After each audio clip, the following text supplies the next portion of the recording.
Bom, tá carregando. Não sei. Tô bem. Vou precisar gravar um negócio aqui.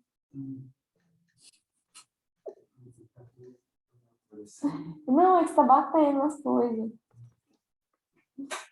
Então, não sei se tá indo. Então, não apareceu aqui, tá carregando ainda. É. Ô, bem! Uma maricota falando com o velho. Ô, bem, mas que você... Ué, mas... Acho que já tá rolando, menina. Ah, agora. Boa noite, boa tarde, bom dia. Estamos aqui. Bom, eu não sei exatamente como introduzir essa conversa, pensando em como isso chega na Ana, né? Acho que a gente Uhum. pode ir trocando e falando as coisas que a gente já estava discutindo antes, né? Sobre Laban, antes das contradições. Quiser Eu começar? acho que um bom ponto de partida é justamente sobre a ausência, né, de informações, né, disponíveis a respeito de Lado, né? Nada se fala sobre o posicionamento dele e é o que a gente está conversando, a gente não sabe nada. Partir daí, desse nada, né, dessas suposições, é complicado, né? É subjetivo, são impressões. É difícil a gente parar para pensar até onde ele estava envolvido com o regime, né? Se até onde ele negou, até onde ele fugiu né? E eu acho interessante que você, Sara, trouxe aquele artigo com aquela frase, né? Que aquele artigo foi no resumo que você me passou, já traz bastante informações que eu tive acesso até então, até agora, tipo, é isso ou não é isso, né, que aconteceu, um pouco para além dessa subjetividade, que não seria Laban que teria rompido, né, mas sim o nazismo que teria rompido ele. E é interessante pensar que essa dança proposta por ele, né, que seria a dança coral, ela traz essa ideia de coletividade, de coletivo, de união, de ser uma coisa para todos, ao mesmo tempo que essa dança também gera desconfortos, né, estéticos, e, enfim, a discussão pode partir. Sim, sim. Partindo dessa premissa, é possível chegar na conclusão de que ele se abstrai de se posicionar com relação a esse momento histórico-político que ele estava fazendo parte, porque creio eu que ele recebe esse convite para criar, né, uma apresentação de dança para a abertura das Olimpíadas de 1936 em Berlim. E ele topa, ele é conivente, por mais que sustente ideias modernistas, perspectivas estéticas que vão de desencontro ao que essa política que estava vigente na época buscava representar, representava e buscava ser representada, na real, né, através dele. Então, é isso, é um campo da incerteza e é um campo de achismo mesmo. A gente vai interpretando coisas e é como eu tinha comentado com você, né? Quando se abstrai de posicionamento, fica fácil camuflar, porque isso também era uma estratégia do nazismo com as Olimpíadas, né? Eles queriam camuflar o racismo, o extermínio que eles estavam fazendo para uma coisa cultural, política. Eu tinha notado, mas eu perdi o que eles queriam mostrar de fato, mas era uma estratégia de camuflagem para para representar como se eles fossem pessoas extremamente civilizadas, cultas, e que pregavam uma coisa que não era o que estava acontecendo, né? Eles estavam prendendo pessoas, matando pessoas, a partir, né, de uma ideologia hegemonista, de que eles são a supremacia, eles que estavam sendo prejudicados pelos outros, por essas outras etnias que tinham detinham de poderes que eles liam como poderes, né?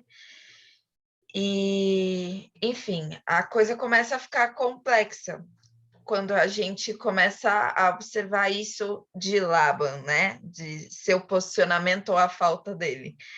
Porque me parece, na minha leitura, na minha tradução, como uma estratégia de camuflagem também, a partir da fala da Ana, na aula 9, quando ela coloca que os dançarinos de Hitler houve um apagamento de seus trabalhos, de suas escritas, de suas relações durante esse flerte nesse período, de alguns, né?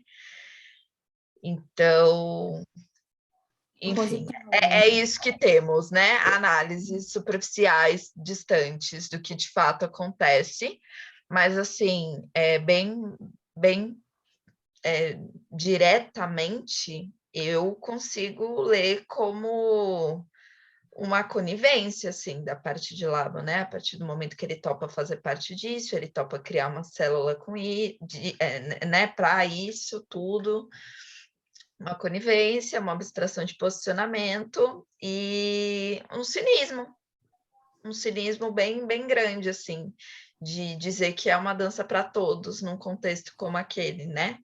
Que se citou da dança coral, né? Ele cria esse termo, esse consenso de dança coral para fazer a abertura das Olimpíadas. A gente consegue observar algumas imagens, né? Eu posso buscar elas e tentar transmitir aqui. Que é como se fosse um coro, né? Coral de coro. Então, várias pessoas ali juntinhas, tinha um líder, né, uma figura que ocupava um papel central, e a partir daí se estabelecia uma relação hierárquica, né, de um líder e liderados. E aí eu falei, né? Eu fico até com receio de colocar aqui, mas eu li, né? Como um siga o mestre, né? A pessoa vai lá, propõe os movimentos, princípios básicos, fundamentos da pesquisa com o corpo, e aquele coro ali fica firme, se compromete a manter viva a proposta, né? A executar aquilo. E a ideia dele era reforçar, o que se diz que era a ideia dele, era reforçar um senso de coletividade, de comunidade. E aí vem quando o nazismo rompe com ele.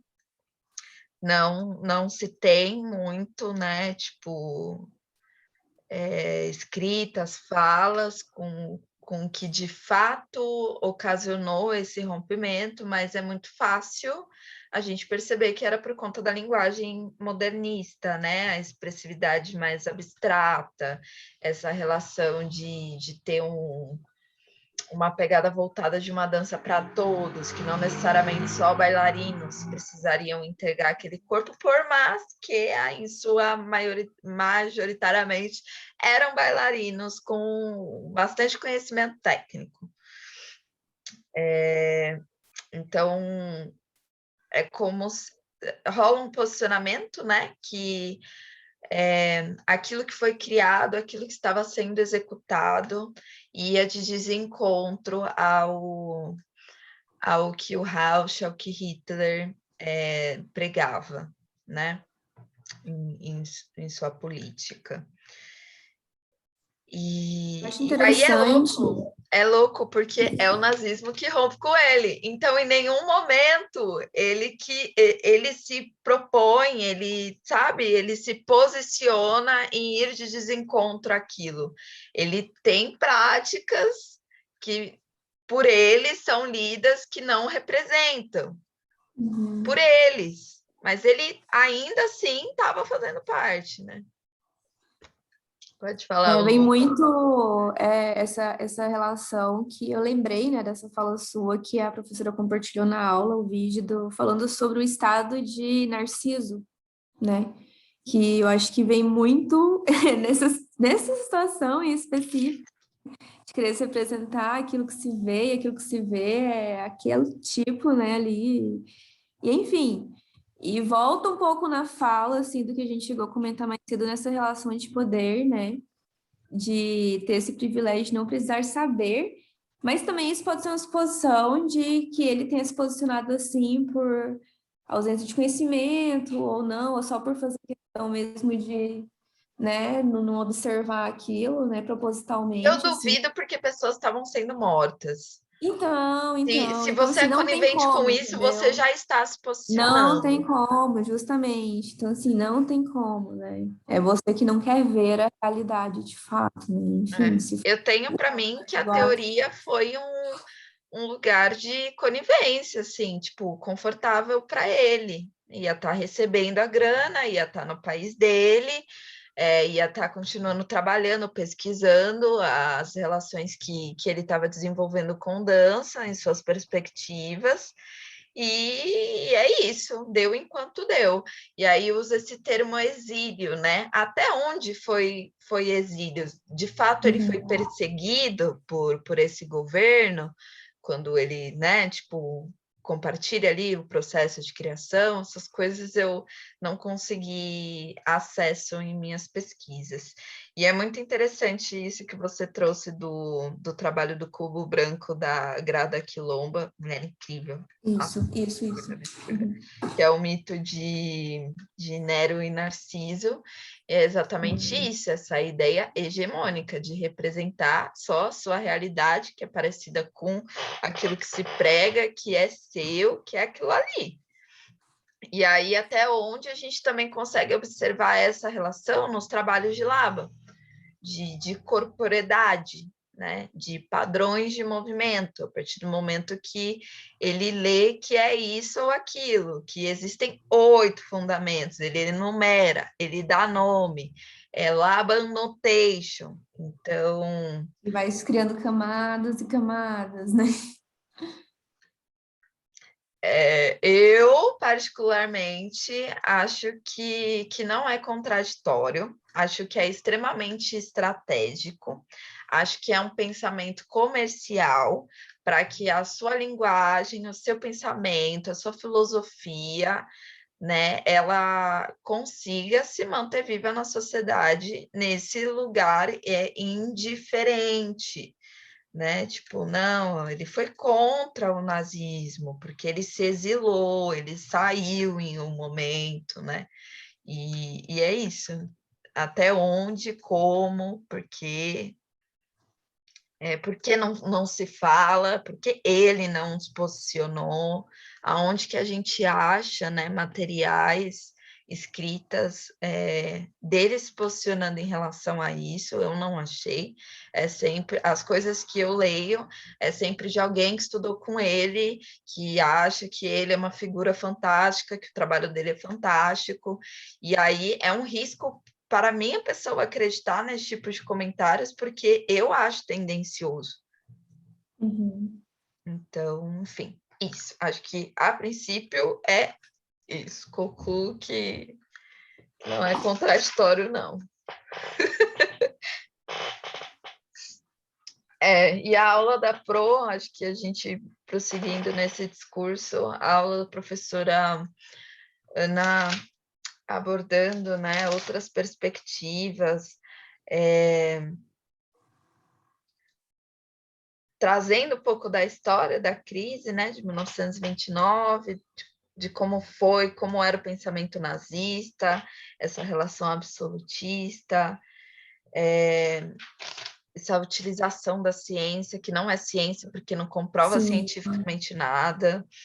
essa coisa higienista, né? Nessa perspectiva. Sim, e eu achei muito bonito, assim, ela trouxe uma frase de como que a gente supera o epidemicídio.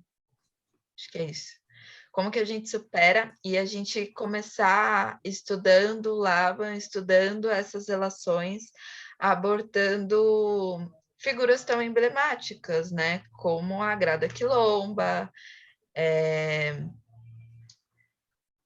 Júlio Tavares, Zeca Ligeiro, Sueli Carneiro, pessoas que têm pensamentos raciais que vão completamente de desencontro a essa realidade que a gente está estudando, que Laban está inserido. Ela é, no mínimo, louvável, assim, tipo uma luz no fim do túnel, e me vem, eu comecei no primeiro semestre a estudar a história da arte, né? E aí tem toda aquela fala de Sócrates de que a arte é uma representação da vida. E aí, quando eu vou fazer uma formação afrocentrada e tenho uma aula com uma figura como Onissa Gé, ela vem e fala que quer que Sócrates vá catar coquinho e que a arte não pode, não é e não vai ser puramente a representação da realidade, e sim é um instrumento, uma ferramenta da manutenção dela para provocar outras possibilidades de realidade mais coerentes, assim, com o que é ser humano, com o que é humanidade, né? Então, ter essas pessoas em um estudo como esse sendo citadas me ressalta muito essa perspectiva que a Unicagé traz, e deixo aqui, né, a beleza de estar vivenciando isso numa faculdade, numa matéria Laban. Sim. E é isso. É isso, né? A gente pode encerrar aqui e nossa companheira continua. Acho que pode entrar na questão da arquitetônica, né? E quando a professora traz aqueles exemplos das epistemologias do Sul, com postais de ideias, né? Como ela finaliza a aula, assim. Então, a gente pode deixar essa conclusão, né? Com essas outras ideias que a professora traz correlacionando com ela. Boa. Sim. Quer falar? Ai.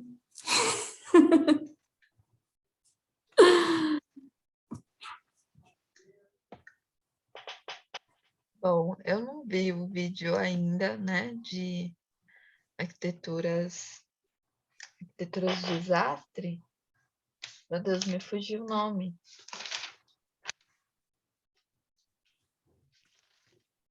Isso não é arquiteturas do fim do mundo, não era uma coisa assim? Não tô conseguindo encontrar aqui também. Eu teria que abrir aqui, vou ler tudo. A gente deu uma pausinha. O que acontece? Tinha uma terceira pessoa, a Laura. Ela não conseguiu estar hoje com a gente por causa da internet. Então, vou ver com ela de fazer uma ponte com alguma outra pessoa para ela estar realizando esse debate. E a gente vai encerrar por aqui. Eu não tive tempo ainda de assistir totalmente, né, o vídeo da arquitetura. Mas, assim, me comprometo a assisti-lo e trago a relação da fala da Grada Quilomba, né? Do que nós fazemos com esses espaços arquitetônicos que têm história, que contribuem para a exclusão ou que exaltam, né? Essas coisas que foram e são ou podem ser marginalizadas. E aí, citando elas, na minha perspectiva, como que é uma relação de museu, quais são as obras que estão lá, quando a gente vê uma obra, né, de retratos periféricos, de retratos mais próximos à realidade social que pelo menos eu tenho acesso, quem é que faz elas, quem que está recebendo por elas, quem que está sendo visto por elas. Ver também os espaços culturais, como Casa da Cultura do Hip Hop de São Paulo, por exemplo, Centro Cultural de São Paulo, o CRD, que era a antiga Escola de Bailados, e hoje é um espaço multiartístico, onde se encontra diversas linguagens, danças ou não, tem exposição fotográfica lá, várias coisas. Quais que são mais valorizados, né? Quais que a gente dá mais atenção, que são mais viabilizados, que tem mais verba, pensando que a gente está numa sociedade capitalista, então dinheiro é investimento, dinheiro é poder, né? Onde que está isso, para quem é direcionado isso, e como que a gente, nós, povo, nós, sociedade, nós marginalizados, nós mestiços, afrodiaspóricos, resistimos e nós fomentamos, e nós buscamos fomento para esses espaços, né? Citar aqui também, por exemplo, o baile funk, que há pouco tempo atrás estava tendo um projeto de lei para proibir baile no meio da rua, sendo que isso é manifestação cultural, isso tem importância, isso tem valor, isso gera mercado, tem pessoas que estão ali comercializando coisas, então esse cuidado ou essa falta dele e como de fato a gente faz essas manutenções. Aí eu cito de novo a Unissagé, né? Ela foi da FBA, da Bahia lá, fez artes cênicas. E aí, maravilhosamente, ela fala que ela fez um terreiro, ela criou uma atmosfera de terreiro na quadra da faculdade dela. E tinham que aceitar aquilo ali, porque ela estava lá, assinaram embaixo o FBA. Então, não é batendo na porta, pedindo licença que a gente consegue esses espaços, é invadindo, é tomando de assalto, é gerando desconfortos, né? E é luta de resistência para permanecer. Só que é difícil sustentar isso quando a gente tem que se preocupar com a nossa existência também. O que eu também vejo como recurso de manutenção de poder, né? Desvio. A gente não tem recurso para fazer aquilo que precisa ser feito, que a gente quer fazer e que a gente sempre fez. Vai se perdendo, né, com o passar do tempo. Total, e não existe uma conclusão, não tem, assim, uma solução para esse tipo de assunto, mas que a resistência, a existência disso sempre se deu, sempre se vai dar, porque a coletividade ela é forte. E hoje a gente está tendo acesso a esses tipos de fala, esses tipos de referência num curso, numa instituição como essa, porque muita gente lutou, muita gente deu sangue, muita gente sofreu, muita gente foi excluída, para que hoje a gente, eu, Ana, Sara, não sou Taina Ferrari, e as pessoas que estão, né, na faculdade cursando esse curso e outros tenham acesso a tudo isso, né? Que a gente valorize, que a gente permaneça nessa busca, nessa luta. E aqui a gente encerra a nossa fala com chave de ouro. Tá bom. Tchau!